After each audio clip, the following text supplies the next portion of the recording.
So welcome to the special session of the International Workshop at Tel Aviv University. The workshop is convened by Nathaniel, who is here, by Liav Liblich, who apologizes and is out of the country and is just actually speaking this very moment in Berlin, giving an important talk, so he's not joining us, and by myself, Eyal Gross. So welcome to our guests, both here in the class and via Zoom. The workshop meets during the term weekly, and you're all welcome to join all the meetings. Someone asked me, can people come to other meetings? Of course, the workshop is an open event. It's listed in the law school calendar, and you're all welcome to join it regularly. Usually we meet only physically, but some meetings are also on Zoom, and you can ask us for details and follow again on the website and follow on our Twitters. We will be holding on May 15th, another roundtable, which will be on Zoom, which will be in memory of Professor Karen Knopf from the University of Toronto, who recently passed away. So this would be another kind of special roundtable on Zoom. And the other meetings are individual presentations of usually papers in progress by colleagues. So today is one of our two roundtables for this term, which exceeds the usual format of one paper. And it is devoted, as you know, to the forthcoming advisory opinion of the International Court of Justice regarding questions having to do with the Israeli occupation of the occupied Palestinian territory, and we'll present the question in a minute. We are going to have three speakers that I will introduce, but I do want to apologize that Dr. Gilad Noam, who is supposed to be, unfortunately, could not make it, is out of the country, and he could not get a good internet connection to join us. And we did try to find him over the last 24 hours a few replacements, and unfortunately, two that we thought may replace him in the end couldn't do it themselves. So we acknowledge that actually we are missing an important perspective here, and we maybe you will speak for the state. Who? You. Why not? So we acknowledge that, and we sincerely apologize to our audience, and we really try to fill this space again. And unfortunately, it could not work, but I'm sure there'll be other opportunities for that voice to be heard. So we are really sorry about that. So accordingly, we are going to only have three speakers today in the thanks.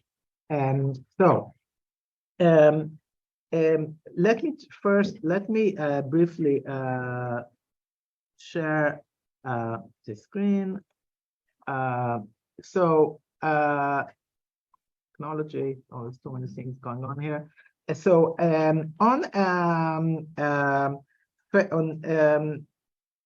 December 30th, just in the end of 2022, the United Nations General Assembly adopted a resolution requesting the International Court of Justice to issue an advisory opinion and considering the rules and principles of international law, including the Charter of the United Nations, international humanitarian law, international human rights law, relevant resolutions of the Security Council, the General Assembly, and the Human Rights Council, and the advisory opinion of the Court of 9 July 2004. And I'll drop a footnote and say that was the advisory opinion, previous one given in the context of Israel-Palestine, which was regarding the construction of a wall by Israel, the security wall or annexation wall or whatever name we want to call it in the West Bank. So the General Assembly asked the court to consider all of those sources and then to answer two questions.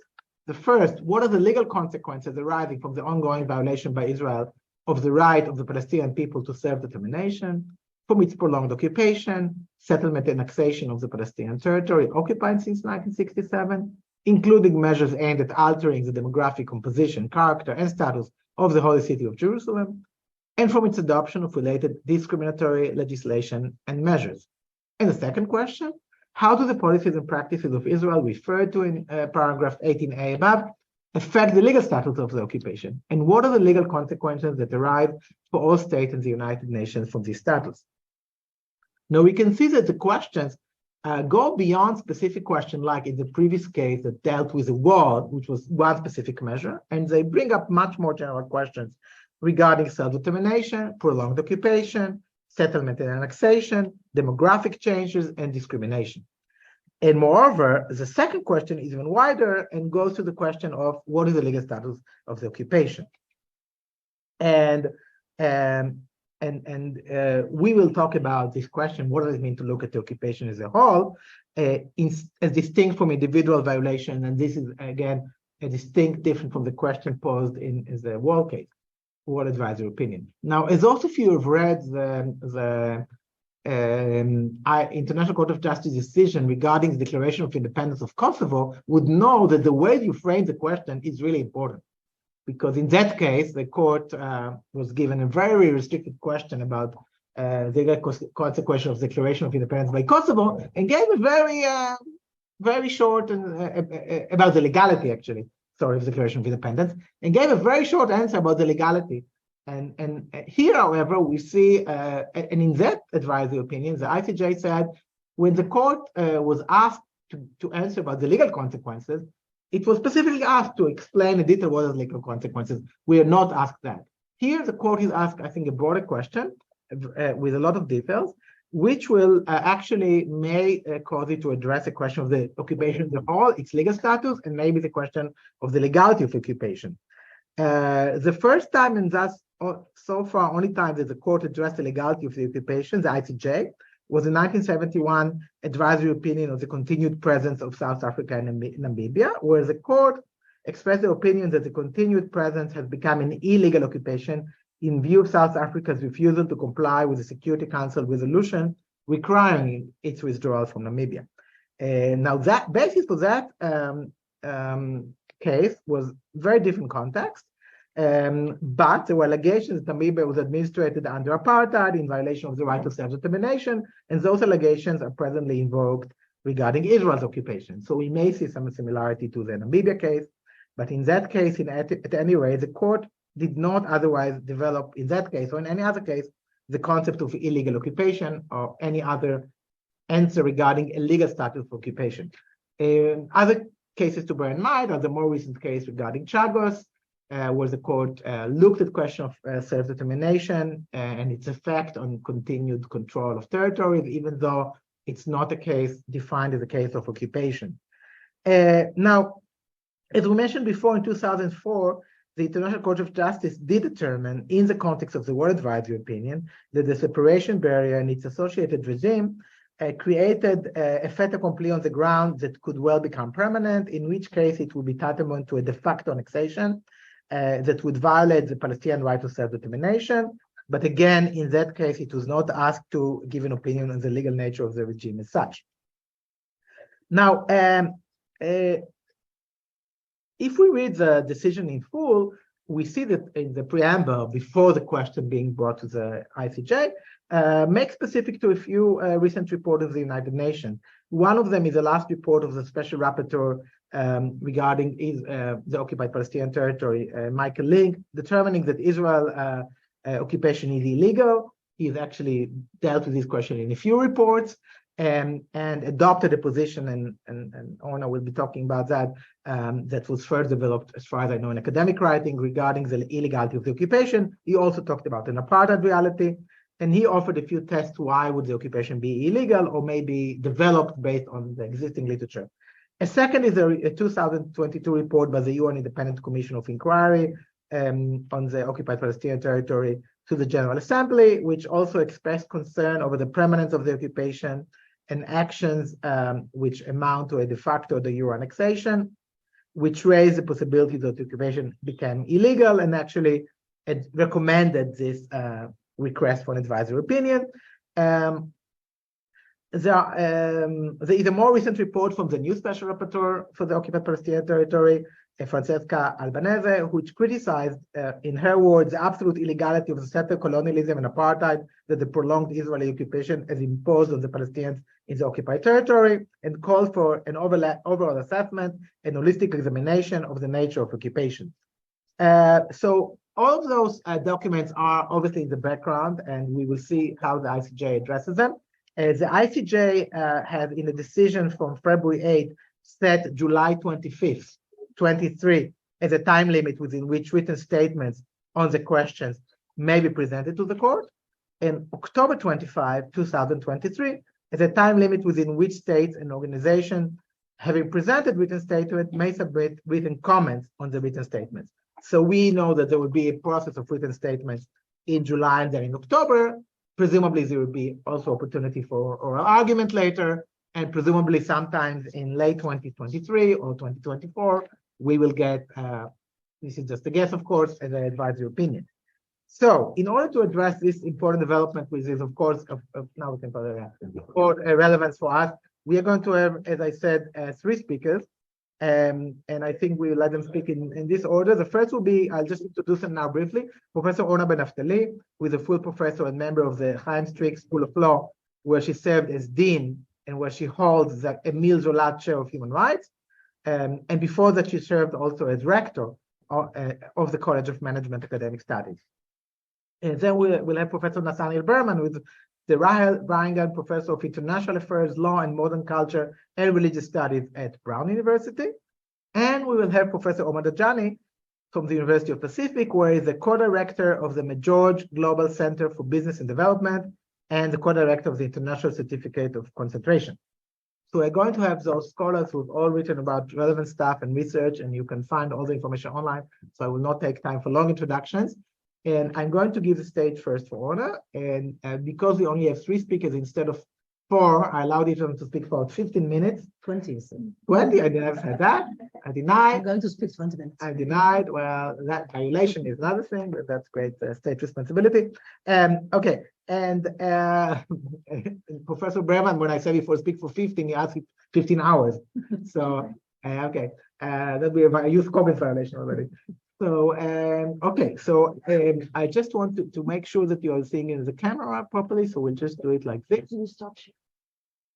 Do you want this to remain on the screen, or can I stop sharing? I'll stop sharing, okay? It's up to You don't need it anymore. Well, the question is whether the students need The it. students have seen it, I believe, and they can end. Oh, I downloaded the file in the Moodle. So you have this file in the Moodle under this class, so you all have access to it. I think, yeah, I think this will be probably better. Okay, Orna. Excellent. Okay, thank you, Natalie and Eyal, for inviting me. Thank you all for being here physically and virtually. So I wish everybody were here physically. Like smelling people.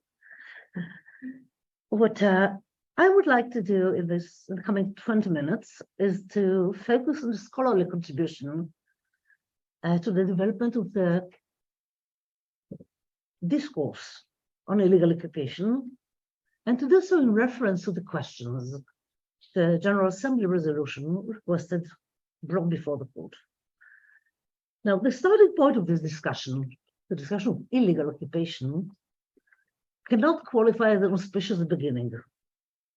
While there was a wealth of legal writing on various aspects of the occupation, most concerned with the legality or illegality of specific measures undertaken in its context or in order to maintain it. But virtually no attention has been paid to the question of the legality of occupation itself. There was a doctrinal reason for that lack of discourse. The traditional, and traditional is often that which is taken for granted, presupposition, best expressed by Professor Dinstein, was that the occupation is merely a question of fact. A foreign power controls land and people that are not his against the volition of these people.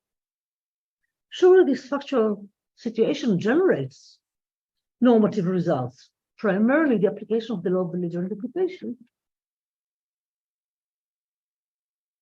And as was later recognized, international human rights law as well.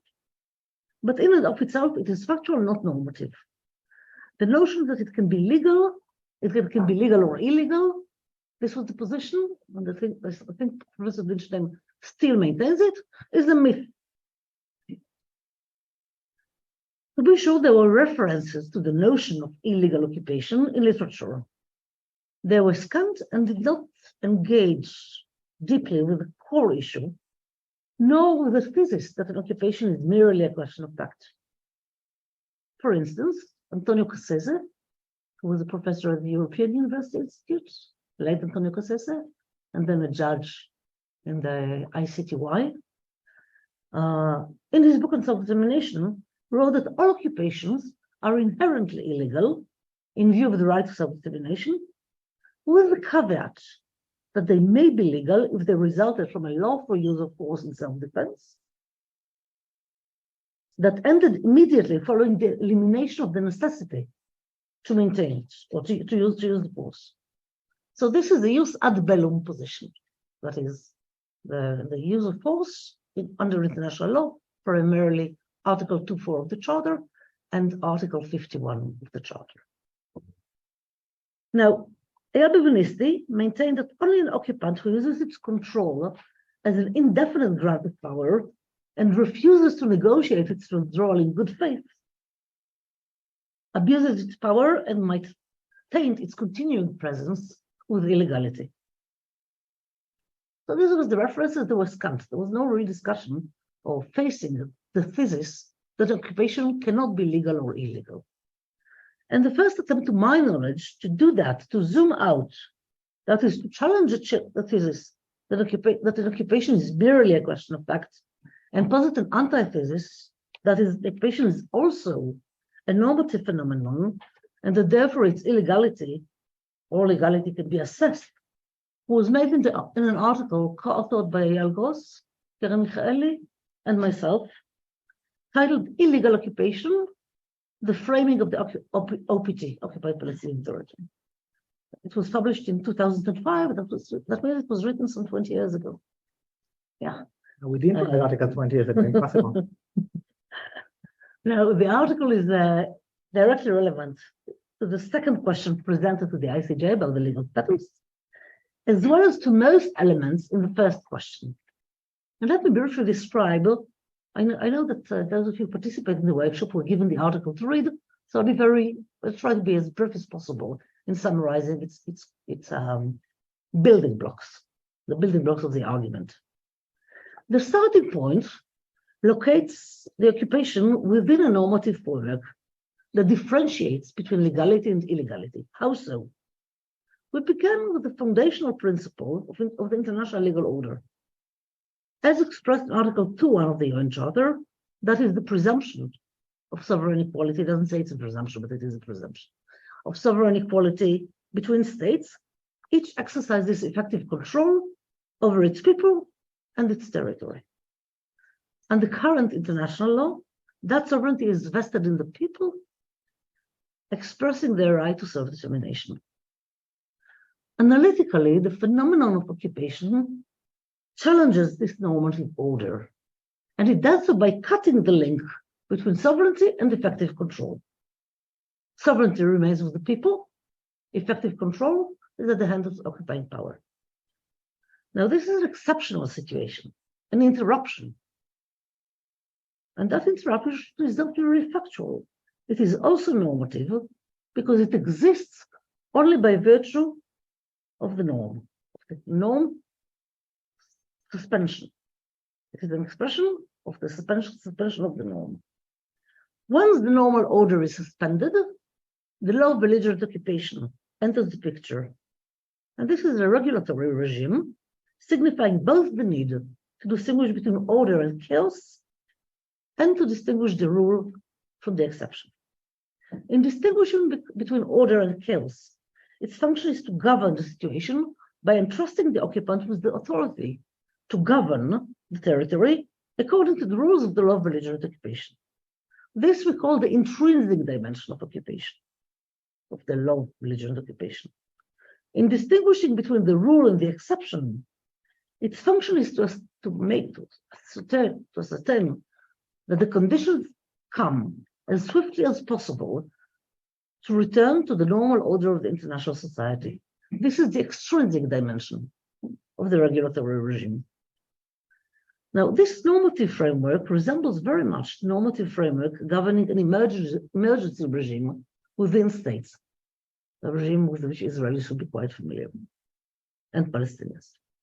A regime based on the Roman commissarial model and resting on three principles: exceptionality, limited scope of power, and temporality, that is temporary duration.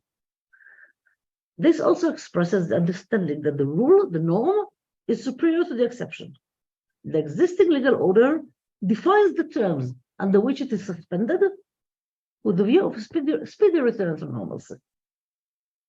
Now, the intrinsic dimension of the law of belligerent occupation, the intrinsic dimension, comprises three main principles or three basic tenets, largely conforming to this constitutional model of emergency. They are all extractable from the Hague regulations, from the Fourth Geneva Convention, from the first additional protocol, from international human rights law. That is all the legal fields that apply to an occupation. And there are three such principles, basically. Occupation cannot confer title, hence the prohibition on annexation, and this is a reflection of the basic principle of self-determination. Second, occupation is a form of trust, the beneficiaries of which are the occupied population, that is, the protected persons.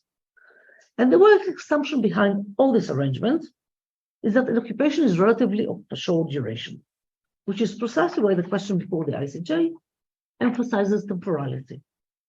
So the third, and I think the most important principle, is that the occupation is temporary and may not generate permanent results.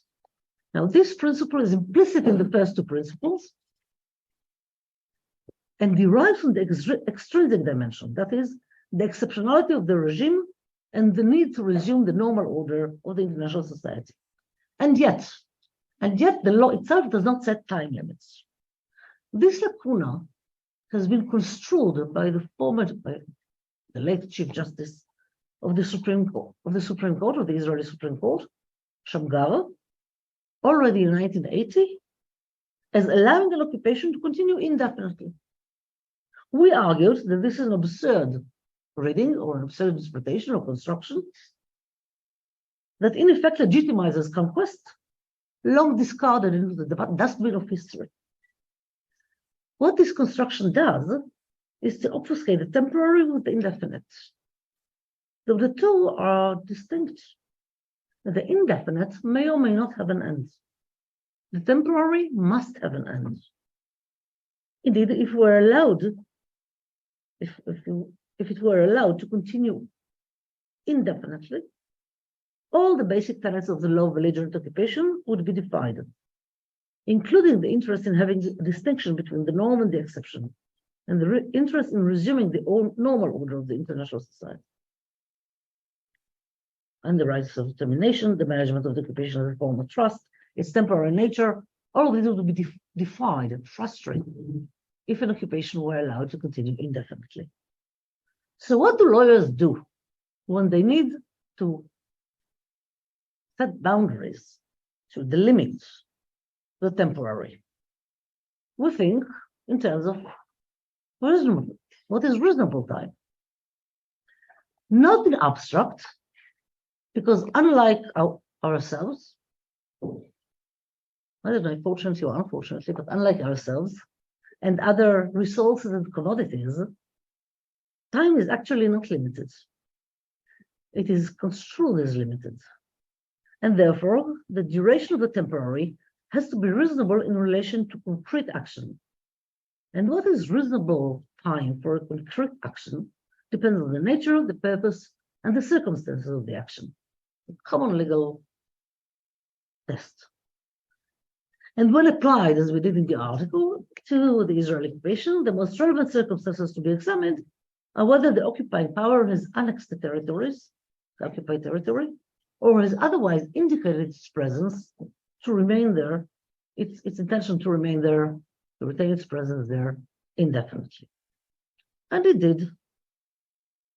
Now, it is interesting to note in this context that, in the context of the upcoming advisory opinion, that in the world, I think Eyal already mentioned it, in the world advisory opinion, the ICJ opined that there are indications that the situation may amount to de facto annexation. And that was in 2004, and we argued around the same time. I think the article was published right after the ICJ's opinion was given. We argue that given the huge investment of Israeli resources to build the wall and the territorial expansion it achieved, the only reasonable conclusion is that Israel, far from treating the occupied territories as a negotiating card to be returned in exchange for peace, has already affected a de facto annexation. Developments since then, over the past 20 years, more than support this conclusion. And this analysis, focusing on the nature of the regime, as distinct from analyzing specific actions undertaken within it, this focus allowed us to reveal the main modus operandi of the regime, or its defining feature, and that was obfuscation or indeterminacy. The continuing exchange of arguments about Israel's compliance, non-compliance with its obligations as an occupying power, and legalities, illegalities within the occupation paradigm, obfuscated the exceptionality and the exceptionally prolonged character of Israel's control and enabled Israel to avoid accountability for having illegally annexed the territories, while implementing its vision, and it is a vision, of greater Israel in the West Bank without jeopardizing its Jewish majority. Now the ICJ is called upon to put an end to that. Now, since we wrote the article, the discourse developed. And the main direction of later scholarly contributions that dealt with the notion of illegal occupation, and I will mention only those that seem relevant to the question before the ICJ, at least only those that I know of, maybe others. The main contribution was to posit in the main that an occupation becomes illegal once it violates a peremptory norm or peremptory norms operating erga omnes, that is, jus cogens. Such norms are proposed by literature, and I think rightly, an occupation that was achieved or maintained through the prohibition on the use of force. This is a jus ad bellum argument. An occupation that is born or maintained in violation of the right to self-determination. Third, an occupation that is in violation of the prohibition of acquisition of territory through the use of force. This relates to annexation. And fourth, an occupation that violates the obligation of states to refrain from imposing regimes of alien subjugation, domination, and exploitation, including racial discrimination. And this, I think, points to apartheid. This line of thinking has been advanced by various scholars, each with her or his own emphasis. For instance, Ralph Wilde emphasized the jus ad bellum argument on a doctrinal basis. Yael Ronen in her 1950, I'll return to Ralph Wilde in a second. Yael Ronen in her 2015 article, Illegal Occupation and Its Consequences, that was published in the Israel Law Review, related to other jus cogens norms with an emphasis on UN practice. This is what she studies. In their context, Aldeim says related also to various jus cogens norms in his 2019 book, The United Nations and the Question of Palestine, a study of international law and alterity, and the subalterity. And in his 2020 article, which was published in the European Journal of International Law, negotiating the illegal on the UN and the illegal occupation of Palestine from a TWAIL. TWAIL is third world international approaches to international law. So he did it from a TWAIL perspective, arguing that the UN practice reflects a rule by law rather than a rule of law. And if you want, we may later discuss this distinction. I think it's an important distinction. It was first proposed by a German jurist in the 20s, Franz Neumann, in a book called Behemoth, the distinction between the rule of law and the rule by law. And Adi says, is Adi here as well? I didn't see it. I don't think so. Okay, I see Omar here. And Adi emphasized again that an occupation must put to an occupational gap must put to an end immediately, without regard to any no need for any further negotiations.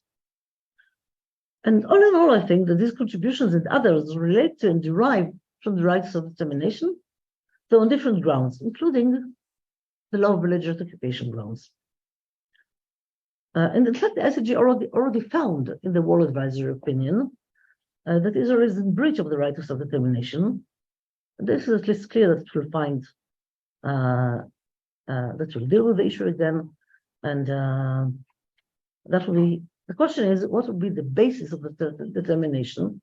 And there are various bases, as I said, what will be the basis or the basis on which it will decide that Israel is in violation of the Palestinian right to self-determination. So one base is jus ad bellum. And Ralph Wild, in a series of articles and opinions, focusing on what he termed existential illegality of occupation, the idea being that simply by virtue of exercising control, there is a fundamental impediment to the realization of the right to self-determination. The main argument which follows is that, in his view, the only basis which may justify an occupation is found in the jus ad bellum, that is, in the law governing the use of force. That is, that the control is necessary for reasons of self-defense. And that even if Israel acted in self-defense back in 1967, the justification has not persisted because of the following reasons. Why? One, there is no basis in international law for the doctrine of preventive self-defense, justifying the occupation as a means of stopping a threat from emanating. Two, because the use of force for the purpose of annexation is illegal as such, as it cannot be a basis for acquiring territory. Three, the use of force to protect the settlers is not a valid use of force in self-defense because the state has no legal right to use force to protect its nationals outside its territory. Now, there is some difficulty with this jus ad bellum argument, and that is in the Wall Advisor opinion, the ICJ rejected the relevance of Article 51 to Israel's action, finding that the use of such force by Israel was an internal matter, and therefore not a matter of the law regulating the use of force under Article 51. I think it is reasonable to assume that the court wanted to maintain the distinction between these two branches of international law, the law governing the use of force, the jus ad bellum, and the law governing occupation, which is part of the jus in bello, the international human rights, the international humanitarian law. But of course, this position may be criticized, and some did. Marco Longobardo, Marco is here? Yes. Hi, Marco. I see him now. Marco Longobardo, for instance, argued in his 2018 book, The Use of Armed Forces in Occupied Territory, that since the basic tenet of the law of religious occupation prevents the occupying power from treating the occupied territory as if it were its own territory, precisely because it assumes that occupation is temporary, that the territory must be returned, the use of armed forces in the occupied territory cannot be considered as an internal employment of armed forces, and ergo that Article 51 is relevant. And this leads us to the use, this leads us from the use of the bellum basis to the use in bello law of belligerent occupation, basis of annexation. And indeed, settlements and annexation both signify the violation of the basic tenets of the law of belligerent occupation regarding no acquisition of territory by force, and ergo both are bases on which the ICJ is invited to find the violation of the right of self-determination. Now, this may bring up the issue of the traditional distinction between de facto and de jure. In this case, de facto and de jure annexation. I think I will not develop it here, and in fact, I haven't developed it anywhere else except to think about it. But I think that the time has come to question this presupposition behind the distinction between use and between de facto and de jure. What does it serve? What is its origin? What is its purpose? I think it comes from the notion, well, I know historically where it comes from, but I think theoretically it comes from the notion that law is performative. Like, for instance, I'm the judge. And the person, I send you to 10 years in prison. So the moment I said I'm sending you to 10 years in prison, your status has changed from a free person to an imprisoned person. Or a judge says, I now pronounce you man and wife. Interesting. I was pointing at you. I know. Very interesting, doubly interesting. Then by the mere uttering of that by a person with authority, a status was changed in the world. But it doesn't always work that way. Sometimes law cannot be just performative. And therefore, there is a need to distinguish what is the validity and where, when to apply the distinction between the jure and de facto, in this case, annexation. Now, in an article entitled, one more minute, in an article entitled A Theory of Annexation, that is yet to be published, but is already available on SSRN, Ronit Levin-Schnorr, Tamar Megiddo, and Yael Berda, while not questioning the very distinction between the de facto and the jure annexation, make nevertheless an interesting scholarly contribution to the discourse. And what makes it interesting, at least to my mind, is that they engage another discipline to understand the way law operates.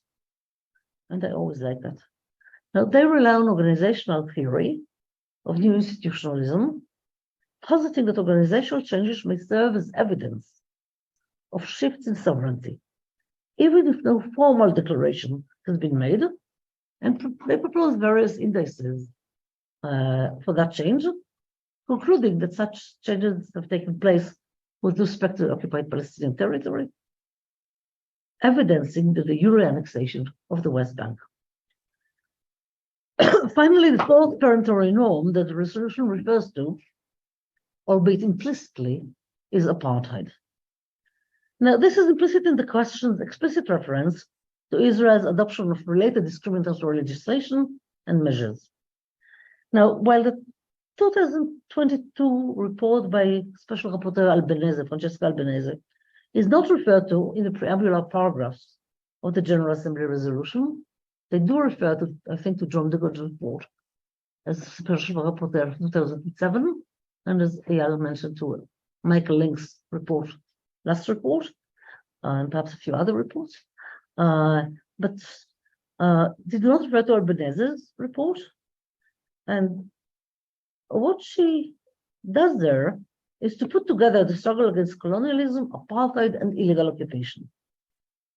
This report, as well as scholarly contributions like Ardim Say's book and articles comprising Virginia Tilley's 2012 edited volume, Beyond Occupation, Apartheid, Colonialism, and International Law in the Occupied Palestinian Territory, all of them employ a two-way perspective, a third world approach, international perspective to the issue. At any rate, human rights law and international humanitarian law impose duty of non-discrimination on occupying states, and the issue of apartheid seems to flow from them.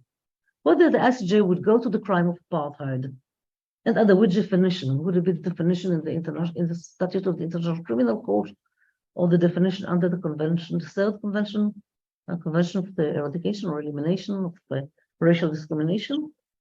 I do not know, and remains to be seen.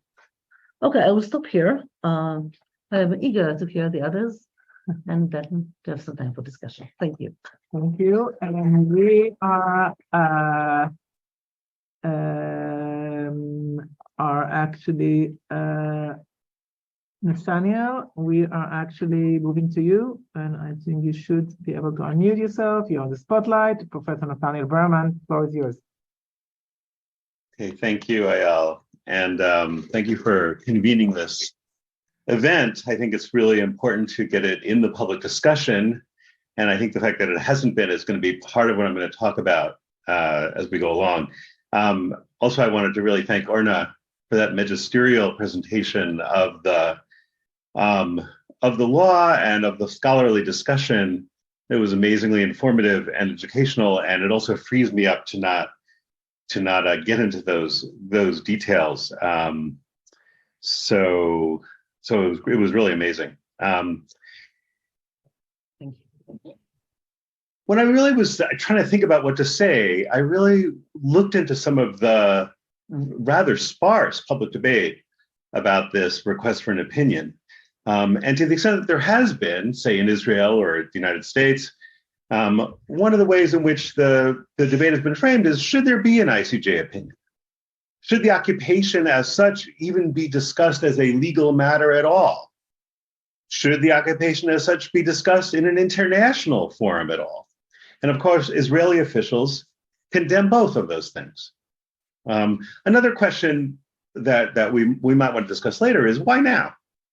When does law become relevant? When does law move to the center of public debate about the occupation, about the Israel-Palestine conflict? I'm sorry that Gilad wasn't here and there's no representative of the Israeli government, but I am, although I'm not going to represent the Israeli government in my remarks, I will be quoting a lot from Israeli government officials. So not necessarily sympathetically, but nonetheless, that voice will be very present in my talk. Now, the objection that Israeli government officials have today to this ICJ opinion, that the occupation as such shouldn't be discussed as a legal matter, and it shouldn't be discussed in an international forum, of course, is nothing new. And that's going to be part of the theme of my remarks. There has been Israeli resistance to discussing the international legalities of the occupation from the beginning of the 1967 occupation. And more than resistance, one could divide it into two categories: mockery and active efforts to dodge such discussions. So let me begin with a quote from Moshe Dayan, who in a ministerial meeting on July 2nd, 1967, so that's less than a month after the outbreak of the 67 war, he said this in response to the question of whether they should apply the Geneva Conventions. He said, "I have not studied this convention and do not know it. But Yosef Dakoa, the representative of the foreign ministry, said it would be a disaster and we must not accept it." Right? So right off the bat, mockery, it's what is this thing? I don't know it, but it's going to be a disaster and we shouldn't apply it. By the way, on that same day, the same day he made that statement, he also promulgated the so-called emergency decrees law, which was the beginning of the establishment of two legal systems in the West Bank, one for Israelis and later one including all Jews, and one for Palestinians, but more of that later. Another example from those early days of the stance towards the Geneva Conventions, and this is from a now famous, thanks to the Akevot website, table sent by Ted Marone and Michael Comey. Ted Marone was a legal advisor to the foreign ministry at the time. Michael Comey was a senior diplomat. And they sent this cable to Yitzhak Rabin, who was at that time the Israeli ambassador to Washington.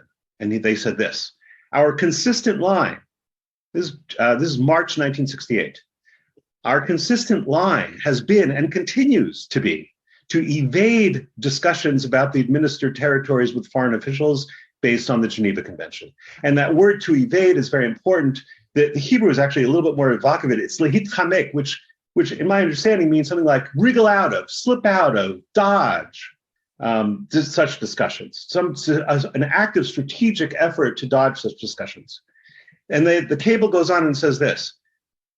By the way, for people younger than me, you might not know what a cable is. It's sort of a telegram. It's sort of an old-fashioned form of a WhatsApp. And they went on and they said this: "The Americans have recently determined that our status in Jerusalem is solely the status of occupation. Based on this, we cannot speak to them about Jerusalem at all. We cannot speak at all to them." So this idea of evading, of not speaking, of dodging was the policy from the beginning. And now why? Okay. Now, before I get to that,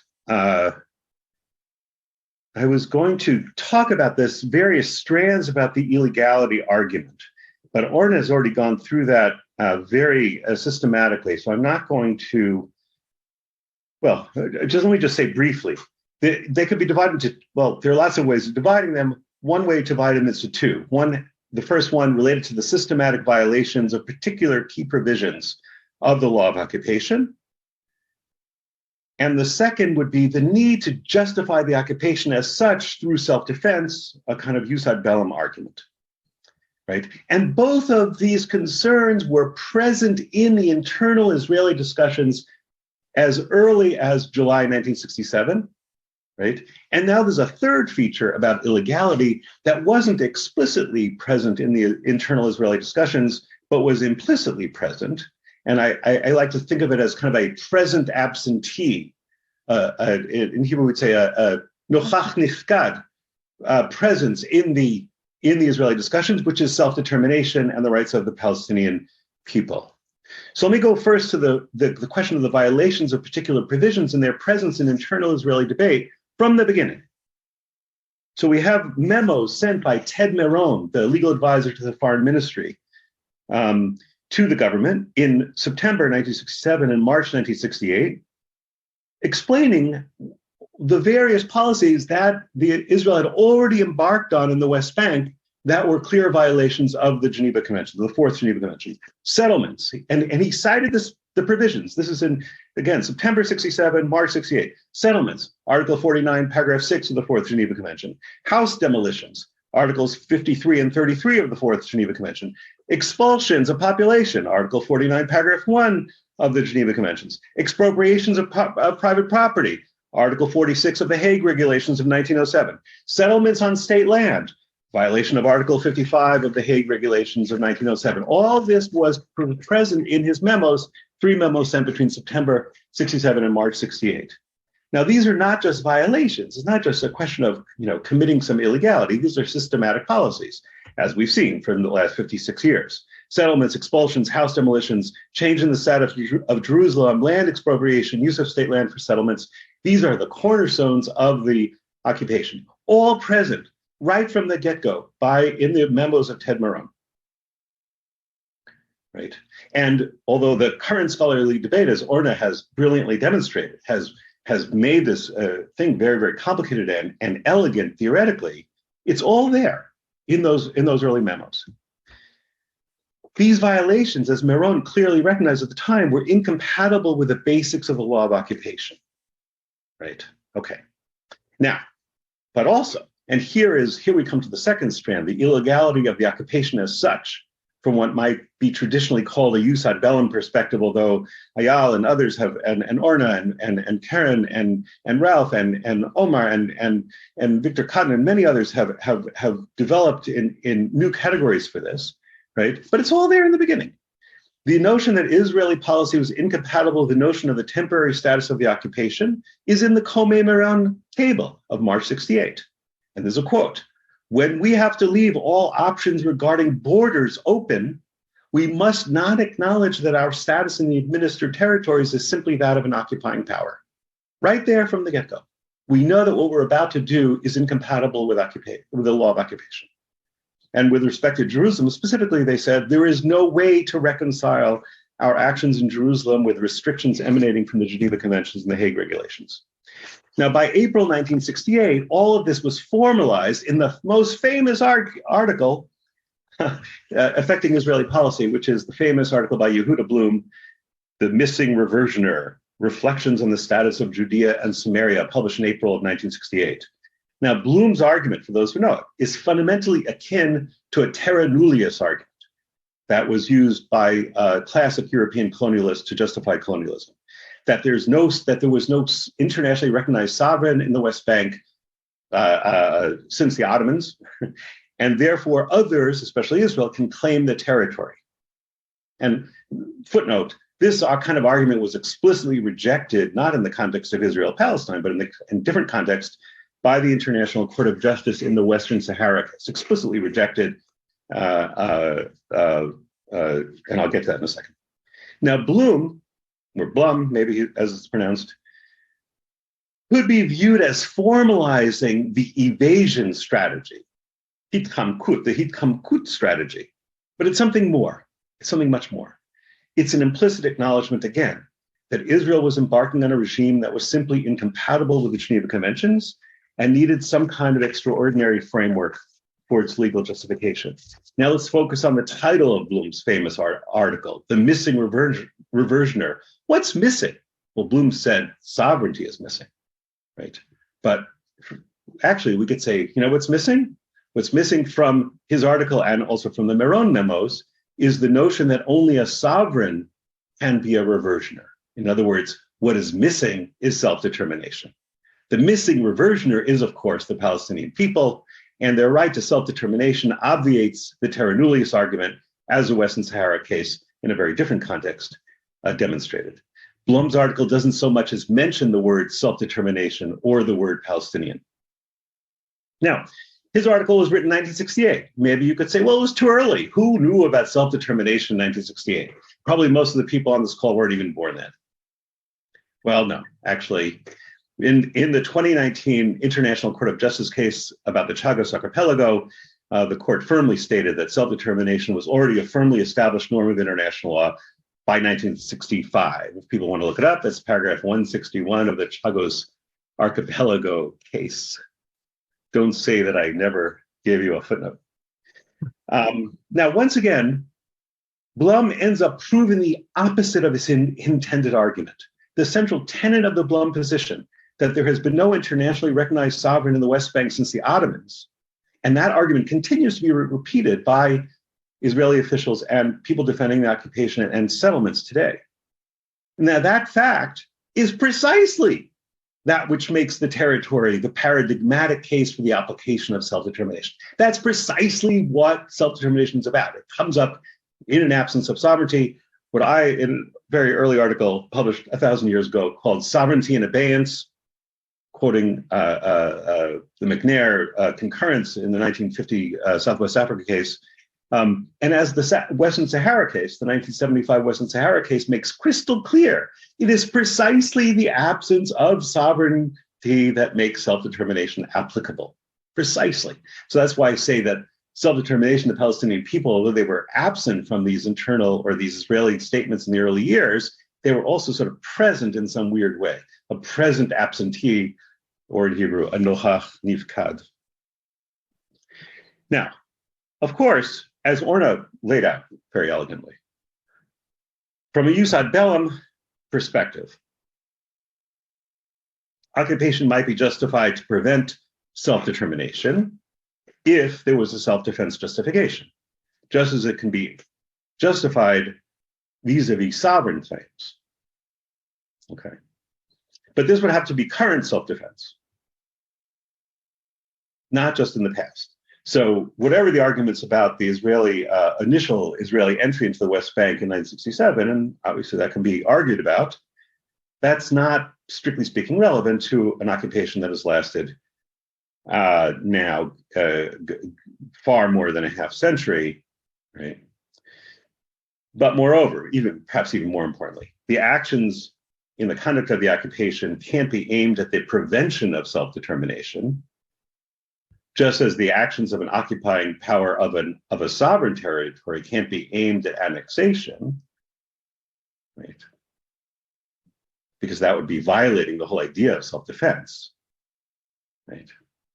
And again, here, among other works, we could refer to the work of Ralph Wild on this, as well as other scholars who have been writing about this in recent years. And it is clear that Israel's actions, the systematic actions that Ted Marone talked about way back in September 67 and March 68, massive settlement, expulsion of populations, land expropriation, and we could add things that have happened since then, massive patterns of settler violence, and the maintenance of separate legal systems, which was initiated on July 2nd, 1967, okay, and has now obviously blossomed into an entire system of separate legal systems now based strictly on ethnicity, because various amendments to the emergency decrees law has made it clear that the distinction is based not on Israeli citizenship, but on whether you're Jewish or not. And we could talk about that. It's clear that all that is aimed at preventing Palestinian self-determination, and it's not, one doesn't need a conspiracy theory. This is very, very explicit in statements by Israeli government officials, by settler leaders, by all sorts of people. Again, this is not, we don't need the Akivot website. We just need the newspaper. And of course, as Orna points out, this separate legal system phenomenon converges on the crime of apartheid. And its importance to the occupation became very crystal clear last year when the Bennett-Lapid government fell because they couldn't pass the law. And that made the government fall. So that just showed how crucial it was. It was this crucial piece, that piece of that legal provision that is the sort of the legal centerpiece of the occupation, and that no Israeli government can stay in power which is unable to pass it. And that's what happened last year. That's why the government fell.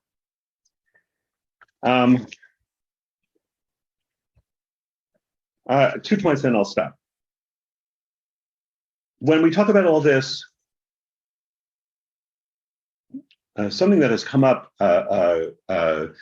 in the past number of years is a distinction between Area C and Areas A and B. Area C, of course, is 61% of the West Bank, and it's under full Israeli civil and military control under Oslo II.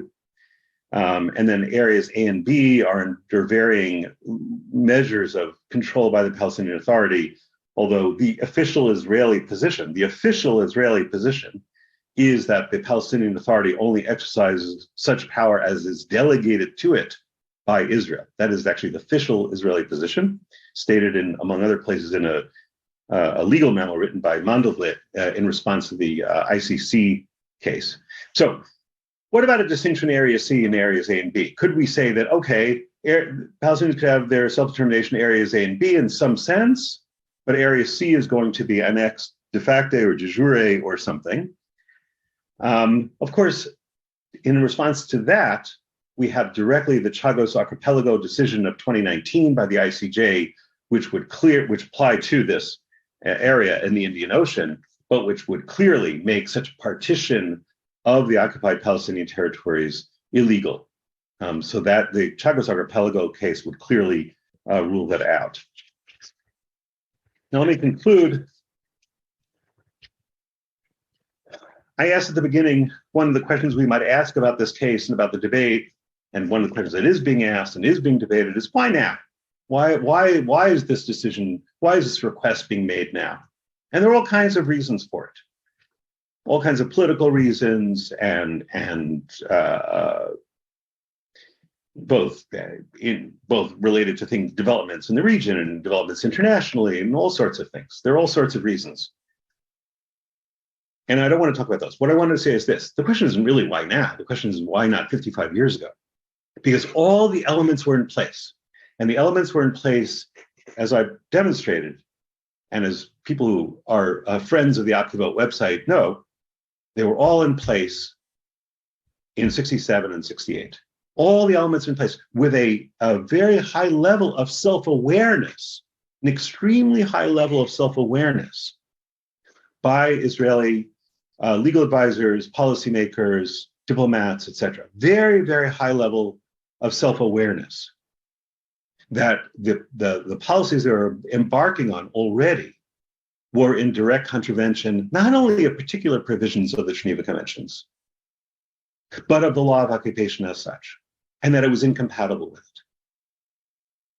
it. Again, a very high level of self-awareness, deliberate, self-conscious decision to embark on this project that was again completely incompatible with the law of occupation. And that was why there was this very explicit policy of trying to evade, dodge, wriggle out of any discussions internationally on the basis of the law of occupation, on the basis of the Geneva Conventions, as stated explicitly in these memos. And that's where we are at today. Thank you. Thank you very much. And we are moving right to Omar. Omar Dajani. Thanks very much. I'd like to join Orna and Nathaniel in thanking the organizers, Naftali, Eyal, and Elia, for convening the discussion. Before addressing the topic of the roundtable, I'd like to speak for a moment about what is kind of an elephant in the room. As I suspect most of you are aware, many Palestinians and allies choose to boycott events like this one that are organized under the auspices of Israeli academic institutions because of those institutions' complicity and the violation of Palestinian human rights. I want to make clear before beginning my intervention that I generally support the aims of the Palestinian campaign for the academic and cultural boycott of Israel. In my view, boycotts, divestment, and sanctions can be valuable and, importantly, nonviolent means of challenging structures of oppression, including the system of apartheid that's in place in Israel-Palestine. But I think it's important to make an exception. And to my mind, events like the one today that are focused substantially on Palestinian human rights and that are convened by colleagues who are striving in good faith to effect a transformation in the situation on the ground are worthy of exceptions of that kind and important contexts in which Palestinian voices should be heard. So with that long caveat, let me turn back to the ICJ advisory opinion, and I will be relatively brief with a view toward allowing a little bit of time for discussion before we have to conclude. Since my work is focused less on the history and technical application of international humanitarian law and more on how international law operates in the context of political processes, I will, to some extent like Nathaniel, direct my opening remarks to the political context in which this legal intervention is occurring. So as Eyal pointed out at the beginning of the session, one of the really striking features of the questions posed by the court, or rather posed to the court, is just how broadly they're framed. And it seems to me that that presents both opportunities and constraints, benefits and potential liabilities. On the one hand, the breadth allows the court to take full account of the situation in Israel-Palestine, including the implications of structural features with regard to the legality of Israel's presence in the occupied territory. Those structural features include the consolidation of authority in what is now widely called a one-state reality and a system of discriminatory laws that together have come widely to be labeled an apartheid regime.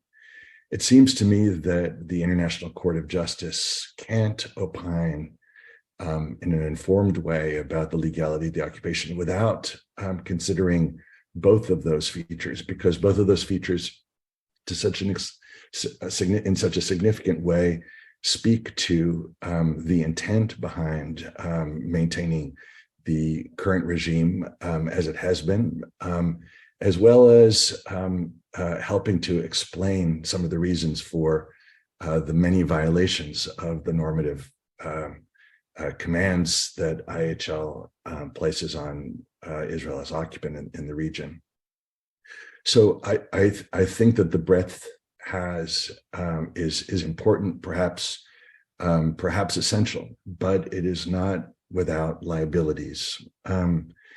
My worry is that the breadth of the questions increase the possibility of a fragmented decision whose weight is undermined by divisions on the court and divisions on the court that are likely to be even further exacerbated by the increasing polarization in the global political order, particularly in view of the fact that the issues that are on the table in this context are issues that are arising in contexts where some members of the court's words will have consequences. And so the very fact that the court will be thinking about the broader norms that they are announcing in relation to other contexts means that the possibility for division and indeed even politicization is high, though that could militate in the other direction as well. Now, all of these possibilities are on my mind in part because the court, as we all know, is not writing on a blank slate. The Wall advisory opinion has not been more consequential, not because it wasn't clear. It announced its holdings with respect to the course of the Wall with great clarity, and also laid out made some important judgments with respect to broader norms, the right of the Palestinian people to self-determination, the illegality of Israel's settlements in the West Bank, and it's worthy of noting, of course, that last point was a holding made unequivocally and unanimously by the court. So the court spoke with clarity. The reason why its decision has not been more consequential is because third states have not taken up the call by the court not to recognize the illegal situation resulting from the construction of the wall in the OPT. Unfortunately, that neglect has been widespread and has had a lot of different dimensions. 5 years ago now, Al-Haq pointed out that third states have largely ignored their obligations under Common Article 1 of the 1949 Geneva Conventions, consistently failing to hold Israel to account for illegal annexation and expansion of illegal settlements in the occupied territory.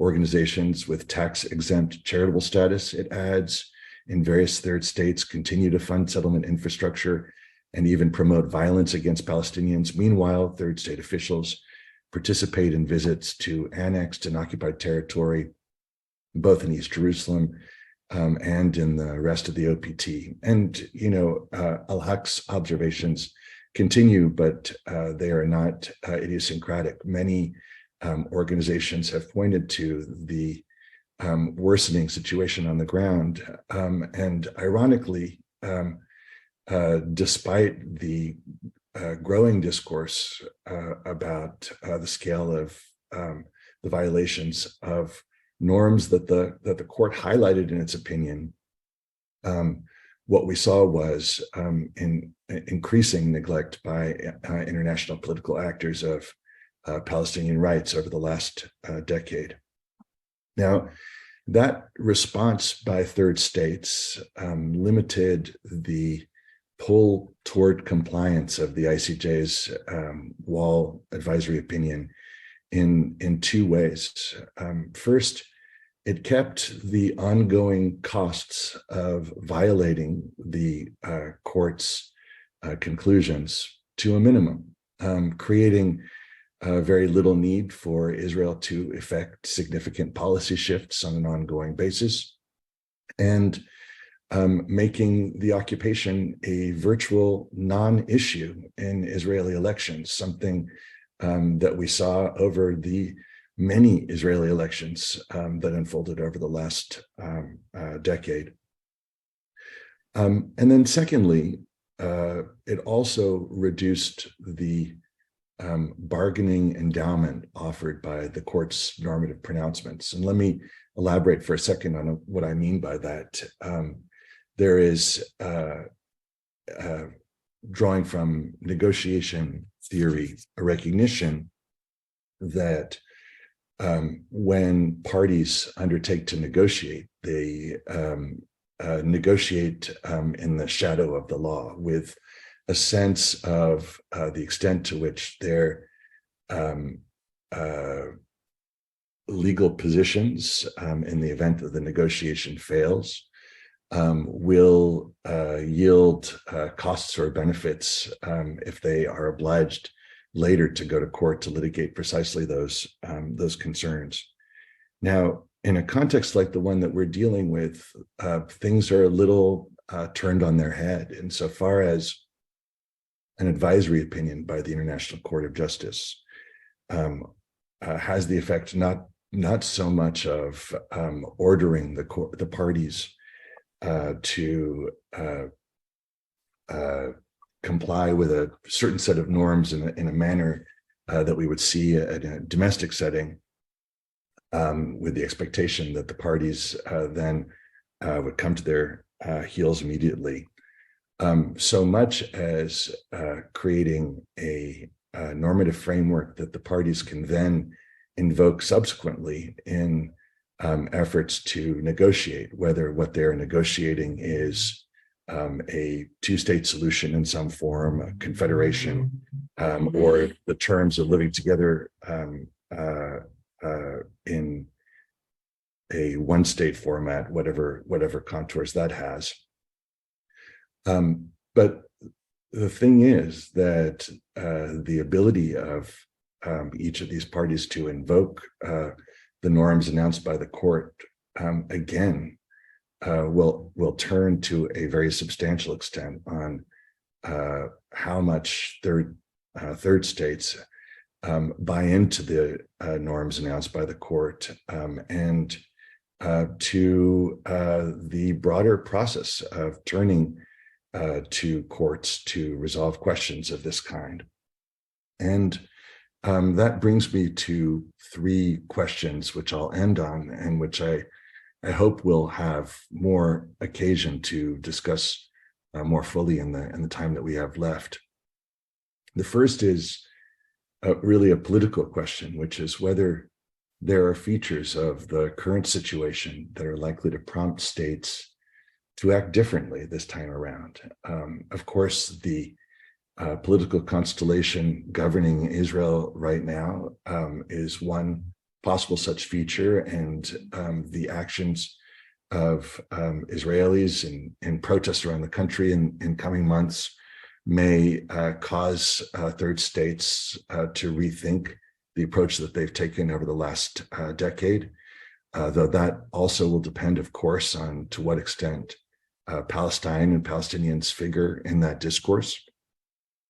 But I think that we are already seeing states stiffen their spines a little with respect to some of the more egregious actions of this government.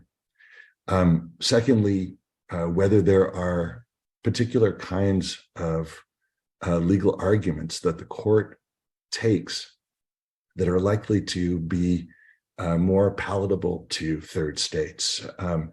Is a framing that frames the character of the illegality in question one way, likely to attract broader support from third states than another? That, it seems to me, is an important question for advocates to consider and for us to discuss. And then finally, is and this is a real dilemma, is a narrower holding by the court more likely to be taken up by third states than a more expansive and more damning one? I will leave those questions there and look forward to talking further. Thanks very much. Thank you. Thank you so much. Thanks to all the speakers for this fascinating talks. We have about 15 minutes, which is not a lot, but we are going to open it to questions first from people present here and students in the workshop. So you're welcome to raise your hand, but also people in the Zoom are welcome to, if you can use this raise hand feature in the Zoom, we will know that you want to ask a question. So open, anyone in this class wants to go first? We'll see if anyone of the students wants to go first. So one of the former students in the workshop, Eitan, will go first. Eitan Diamond, please. Thanks all. That was really interesting. So I think at one point Nathaniel alluded to a wider context in which the questions have now been brought before the International Court of Justice, and I wanted to ask something about that wider context and on the way, in particular, the question of the legality of the occupation is taken up. So the wider context that I have in mind is a context in which there seems to be a lot of attention nowadays to questions about crimes against peace or violations of jus ad bellum. I think in the wake of, at least came to my attention, in the wake of Russian aggression in the Ukraine, where the debate around that very much pointed to violations of jus ad bellum committed by, or alleged violations committed by Russia. And the framing of the conversation was one where the actions undertaken by Russian forces in the Ukraine have to be analyzed not just on the basis of jus in bellum, the IHL rules that apply, but also on the basis of this violation of jus ad bellum. So there seems to be this, it's a view that existed beforehand, but there seems to be more energy behind the position that you can't set jus ad bellum aside and analyze situations without paying attention to the ongoing implications of violations of jus ad bellum. And it seems to me that in that context, that might be very relevant to these kind of jus ad bellum arguments for the question of the legality of occupation. If one accepts, and it seems to be a position that's gaining more traction, that you continually have to evaluate whether self-defense justifications apply, whether the use of force in hostilities or the use of force required to maintain an occupation can be justified as being necessary and proportionate. If those are concerns that continue to apply alongside IHL, that, it seems to me, could influence the way the International Court of Justice approaches this issue without having to take perhaps the more progressive view that Orna and Eyal have developed in their scholarship, where IHL itself has this normative aspect under which occupation could be deemed illegal. If it's okay with speakers, I'm happy to collect the questions. So just write down your whatever you wanted to say. And I'm going to now Marco Longobardo. Okay, thank you very much to the three speakers, and thanks to the organizers. I have 2,000 things to say. I would just say two very brief things. First of all, I don't know if I got Orna wrongly when she talked about my book, because I was so excited that Orna mentioned me, so I just missed the focus. But I want to say that I think that self-defense cannot be applied by the occupying power to justify a specific operation within the occupied territory, but as a whole, the occupation, this is the point similar to the one raised in the comment before mine, as a whole, occupation can be assessed under jus ad bellum. So assuming that Israel had a good case for self-defense, and it's a big assuming, 1967, I don't think that keeping an occupation for decades it's a necessary and proportionate response to that perceived armed attack. So I usually say make a distinction between the occupation as a whole and the internal dealing of the occupation that is similar to what Orna said in relation to her work with Eyal and Karen Michaeli on intrinsic and extrinsic aspects. Then I comment on something that Nathaniel said, the Oslo Accords. So in this room, virtual in person, many people are more expert than me on the Oslo Accords. I would say with a good legal approximation that we don't care at all on whether the Oslo Accords justify anything such as a 5-6 decades occupation, because under the law occupation, under Article 47 of the Fourth Geneva Convention, any agreement between the local population of the occupied territory and the occupying power cannot reduce the protection offered by IHL to the local population. And under the rules on the law treaties, no treaty can be in conflict with jus cogens, otherwise it will be a null and void, and the principle of self-determination of people is jus cogens. So either way, we like or we don't like the Oslo Accords, I think there is no legal way to construct the Oslo Accords as a way to justify illegal occupation as a matter of violation of IHL or the principle of self-determination of peoples. But just this, thank you everybody for the presentations. I could go on for 20 hours talking about these topics, but this is not my role today. Thanks. Thank you. And now we have Penia Shalvit Baruch. Hi.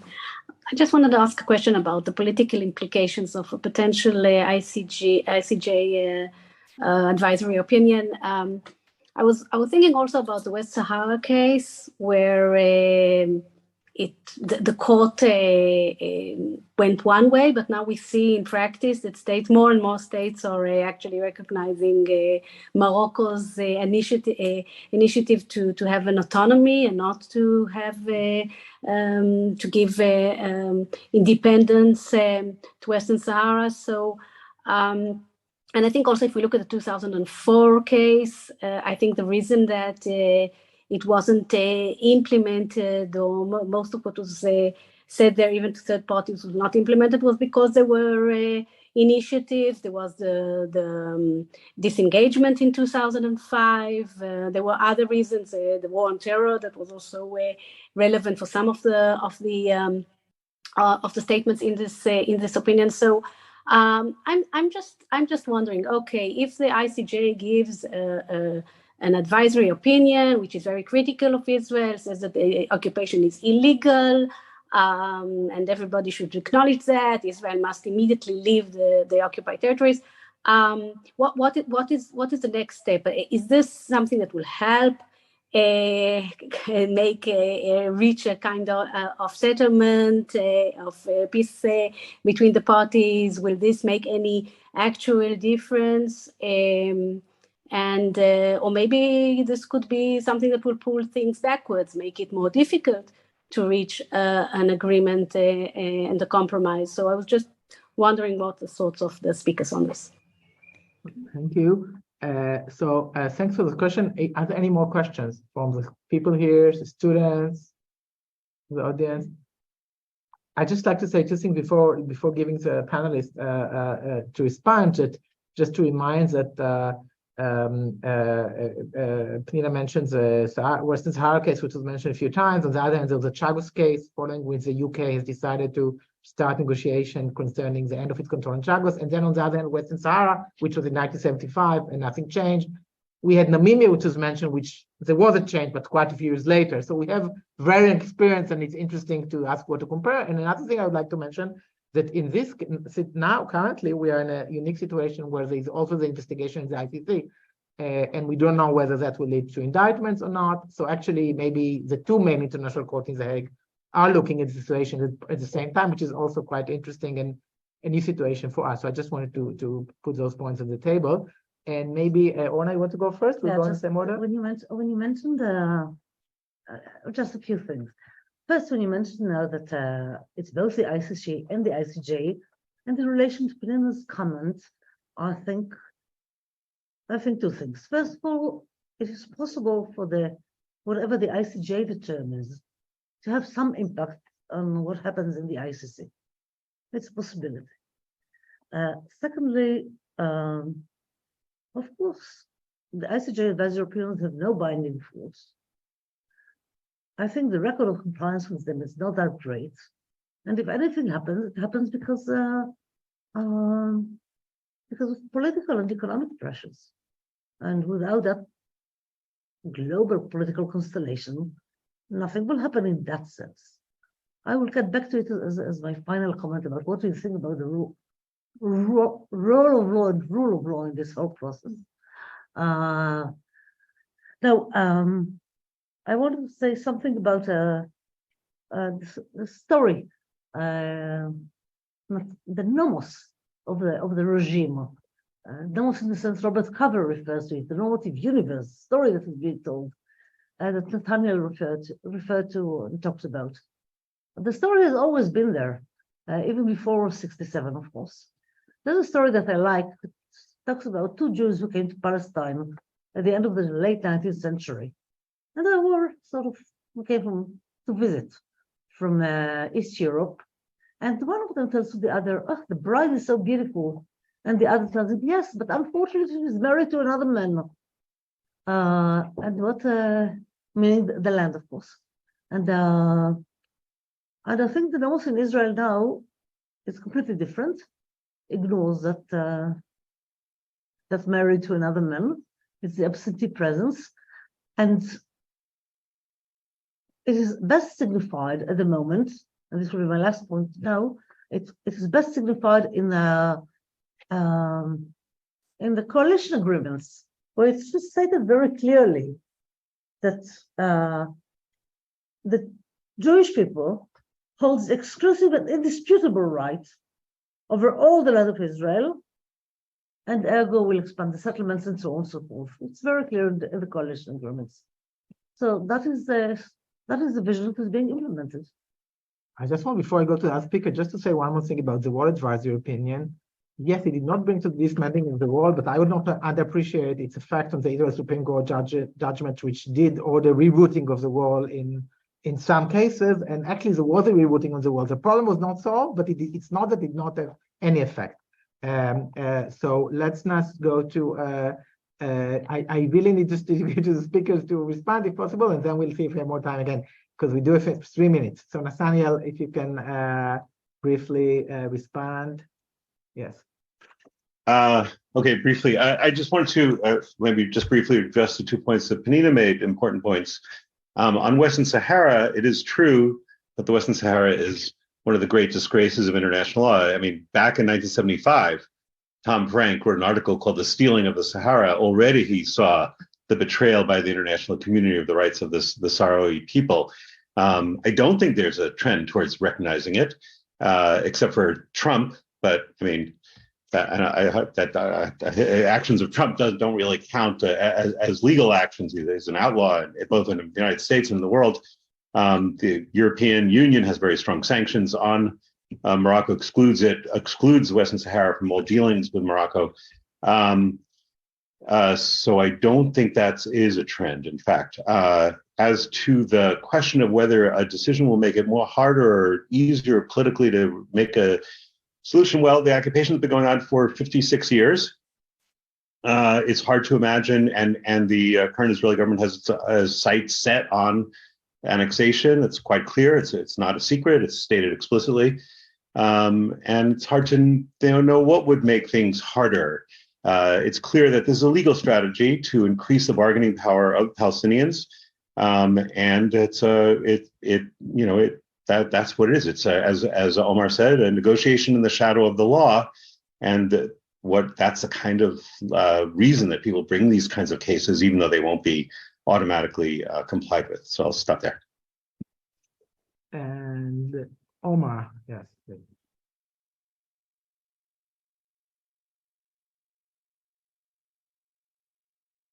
I did ask you to unmute yourself. Can you? I do it now. Can you unmute yourself? Let me try again. Why am I not wait?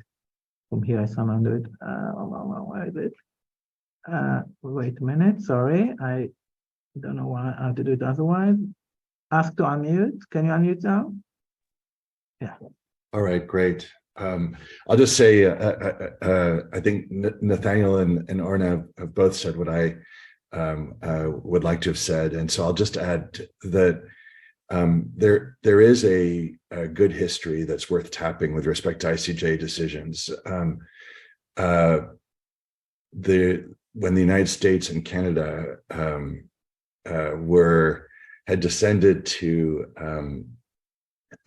violence in the Gulf of Maine in the early 1980s, there was an attempt to reach a political accord, and the treaty that was concluded between them ended up not getting ratified by the United States Senate because of opposition in New England. Eventually, the decision was kicked back to the International Court of Justice in a rare show of confidence in international adjudication, and the court drew a line and said, "This is what we think is fair." And extraordinarily, it was the same line that the parties had reached during their treaty. But the issue was resolved. Now, U.S.-Canada relations are different than Palestinian-Israeli ones. But to my mind, one of the things that is a valuable lesson of that episode is that international courts and international third parties, as a general matter, can help to reduce the political costs for domestic actors of taking steps in accordance with the law. And I think in Israel right now, there are very high political costs, even for the rare, courageous political actor who is willing in this moment to take a move toward a real reconciliation with Palestinians. So why not try one more thing? Okay. Unfortunately, look, unfortunately, okay, I'll do, here's my executive decision. Our formal time is up. Any students who have to go to another class definitely can do it, but because there are two people who want to ask questions, I don't mind taking two more, but make it very, very brief. Then Orna wants to say something else, but it will be extremely brief, okay? Yeah. So, Yael, Ronen, and then Miri, okay? But can you just make it extremely brief? And I know people have to go, and it's totally fine for student or Zoomers to go, and Yael, but just very brief, please. I asked you to unmute. I did it already, no? I definitely did, but just a minute. Oh, sorry. Okay, I'm sorry, technology here. Just a minute. Okay, yeah, ask to unmute. You should be able to unmute yourself. Okay, yeah, okay, thanks. And thank you to all the speakers. This was really interesting. I just have a question about the idea that about the connection between use ad bellum and use in bello. First of all, and it's not. I'm not directing this to anybody specific. If you have any thoughts, I'm interested. First, the idea that occupation is, if we have the idea that occupation is unlawful, then by default, there's also occupation that is lawful. So I think we're introducing the idea that occupation is no longer just a factual situation, but also a normative one. Not that there have not been ideas like this budding, but to say that this is now the norm is, I think, is a step that has not been taken. I mean, this is what has been done with statehood. It used to be a matter of fact. Now it's also a matter of law. I'm not saying it's impossible, but I think we need to know that we're doing this. But then I'm wondering whether it's that simple. I mean, there's a reason why we maintain the distinction, partly because it is so difficult to sometimes to establish who is the aggressor and who is defending themselves. Would we now drag this, and this is why we separate that the laws on armed conflict have to not depend on who the aggressor is. How would we do it in situations where we don't have a clear view as to who is the aggressor? Now, if we're taking Russia and Ukraine as an example, it's an easy case. And is it a good idea to establish law based on an easy case and then have to deal with it on slightly harder ones? And Marco mentioned earlier, the question whether Israel was acting in self-defense or not, it depends on who you ask. With Russia and Ukraine, it's easy. Unless you ask the Russians, everybody has the same answer. So how would this doing away with the distinction work out in practice? Okay, and Miri, you want to ask a question? Yeah. Again, I'm also interested in the practical consequences of the advisory opinion. And you all mentioned it will not be obligatory on states, but it is on UN bureaucracy. And I think what we all forget is that in the previous advisory opinion, it was decided to create a registry of damages of the war. And in fact, since 2006, within the UN office in Vienna, there are lawyers and administrative staff collecting complaints against Israel regarding damages from the wall, which may be used one day in a different case against Israel. So again, I'm wondering if we can also think about these type of implications, maybe decisions that Israel is no longer allowed to participate in certain forums within the UN or other implications. That could be also quite interesting. So let's go in reverse order. Omar, do you have something you have to add after those additional comments? Nathaniel, do you have something you have to add after these additional comments? I would just say that I mean, the issue about use ad bellum is not. It's. I don't think it's to initiate a debate about 1967. I don't think anyone is proposing that. I think the question is whether the Israeli occupation policies taken as a whole are a valid exercise of self-defense, or it's not particular policies, which could be a violation of use in bello, but whether the regime as a whole is a valid exercise of self-defense. And this is a point that Ralph Wild has made quite cogently, that that it's not a question of the entry of Israel, it's a question of whether currently the occupation of territory is an exercise of self-defense, whether it meets all the criteria that, the 5 basic criteria of self-defense that the court laid out in Nicaragua. Again, not about specific policies, but the policies taken as a totality. Is this an exercise of self-defense or not? Anyway, that's all I want to say. Before I give Orna the last word, I just want to say, Yael, that as you know, the argument we made was not relying in illegal occupation, was not relying at all on those questions of the use of bellum, but was about breaking the basic principle of the law of occupation and really something that looks more like a conquest or other stuff, etc. And I kind of tend to think maybe that should not be the criteria, but that's just my view, and that's why in that article we did not base it on that criteria. Orna. Yeah, I just wanted to tell Omar, first of all, that I'm glad to see you. Secondly, that I appreciate your participation here. I don't think it's an easy decision to make, and I thank you for that. And I join in also in what Orna said about that and everything else. So I want to join, first of all, our speakers for taking the time to think about this, and of course everyone that participated both in here physically and in the Zoom, and that we have about, I would say about almost everyone in the Zoom is still here, notwithstanding that we exceeded the time a little bit, but we only exceeded it in less than 15 minutes, so it's okay. So thank you all, and I'm sure that we'll continue to have this discussion. We will follow with the submissions to the ICJ in July, and we will follow with the second round of submission in October, and we will follow with the oral argument probably next fall, and we will follow with advisory opinion and what happened with it, and we'll probably do another roundtable in sometime in the next academic year to follow on those questions. So thank you all for being with us, and that's all for today, for this evening. Thank you. And also the meeting has been recorded, so just for those who ask questions, if you have any objection to being on record using question, let me know, so we'll edit you out, but otherwise we'll make the recording available later.